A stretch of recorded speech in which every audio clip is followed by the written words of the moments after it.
Timóteo, no capítulo 3. Nós vamos ler, queridos irmãos, do versículo 1 ao versículo 13, um texto que nós já meditamos exaustivamente durante as últimas semanas.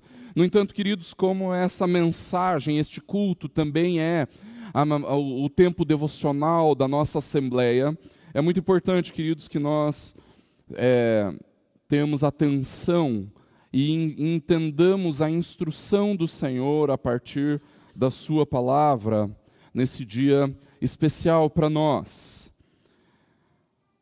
Primeira carta de Paulo a Timóteo, capítulo 3, nós vamos ler, queridos, do versículo 1 ao versículo de número 13, onde a palavra do Senhor diz assim: fiel é a palavra. Se alguém deseja o episcopado, excelente obra almeja. É necessário, pois, que o bispo seja irrepreensível, esposo de uma só mulher, moderado, sensato, modesto, hospitaleiro, apto para ensinar, não dado ao vinho, nem violento, porém cordial, inimigo de conflitos, não avarento, e que governe bem a própria casa, criando os filhos sob disciplina, com todo respeito. Pois se alguém não sabe governar a própria casa, como cuidará da igreja de Deus? Que o bispo não seja recém-convertido, para não acontecer que fique cheio de orgulho e incorra na condenação do diabo. É necessário também que ele tenha bom testemunho dos de fora, a fim de não cair na desonra e no laço do diabo. Do mesmo modo, quanto a diáconos, é necessário que sejam respeitáveis de uma só palavra, não inclinados a muito vinho, não gananciosos, conservando o mistério da fé com a consciência limpa.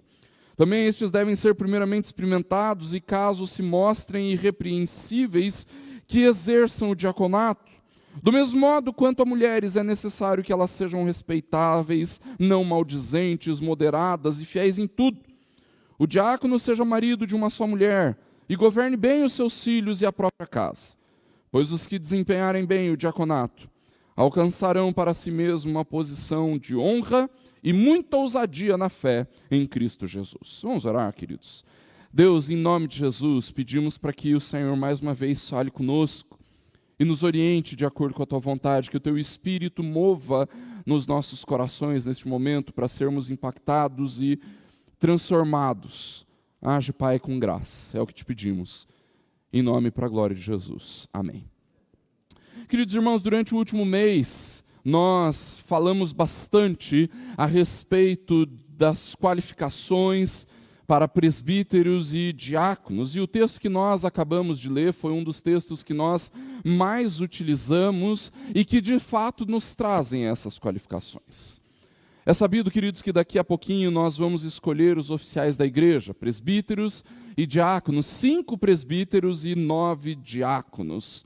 No entanto, queridos, o texto da palavra do Senhor, ele deixa claro que estes presbíteros e diáconos precisam ter qualificações, precisa ter um currículo. Mas é curioso, queridos, que esse currículo não é um currículo profissional, não é um currículo vocacional, mas vocacional no sentido de aquilo que fazemos ou sabemos fazer profissionalmente, mas ele é um currículo vocacional vinculado com virtudes. Coisas que manifestam quem Deus é para nós e coisas que manifestam quem nós somos em Deus. E o texto que nós lemos, ele acaba de nos mostrar quais são estas qualidades e virtudes. Perceba, queridos, que quando nós escolhemos presbíteros e diáconos, queridos, nós não estamos votando em um concurso de popularidade. Por que nós dizemos isso? Porque é muito comum que eu e você escolhamos as pessoas ou votemos nas pessoas que nós gostamos. Não é verdade?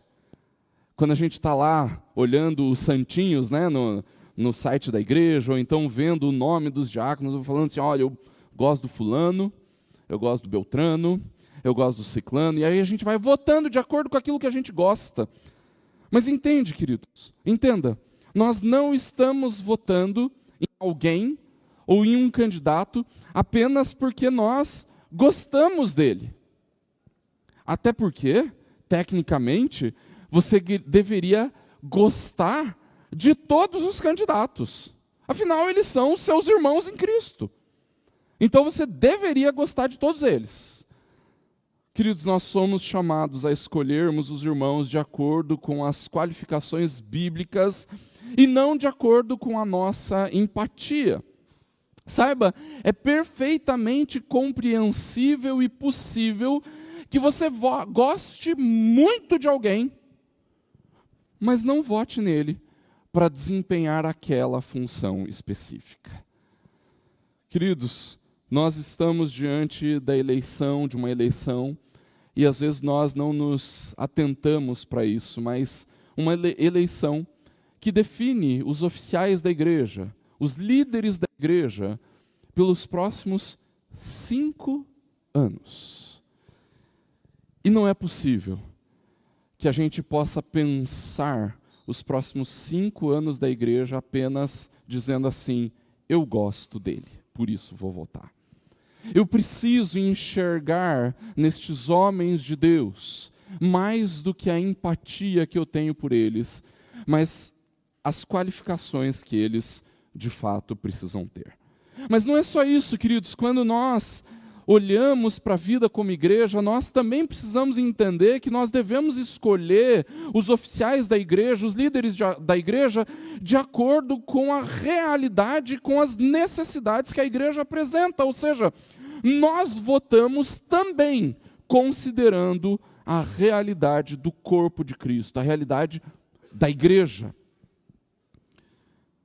E é extremamente significativo, queridos, que a nossa AGE aconteça em um dia em que nós celebramos a ceia do Senhor. O fato de celebrarmos a ceia, exatamente no mesmo dia em que nós temos a nossa AGE, é mais um elemento para nos lembrarmos o motivo pelo qual nós fazemos uma AGE. Porque nós somos o povo de Deus, a família da fé, o povo da aliança, aqueles que entendem e confiam que Deus governa a sua igreja através de homens piedosos, tementes ao Senhor, que creem no Senhor e que, de acordo com todas essas qualificações, servem o Senhor com alegria. E é justamente isso que nós vamos fazer agora.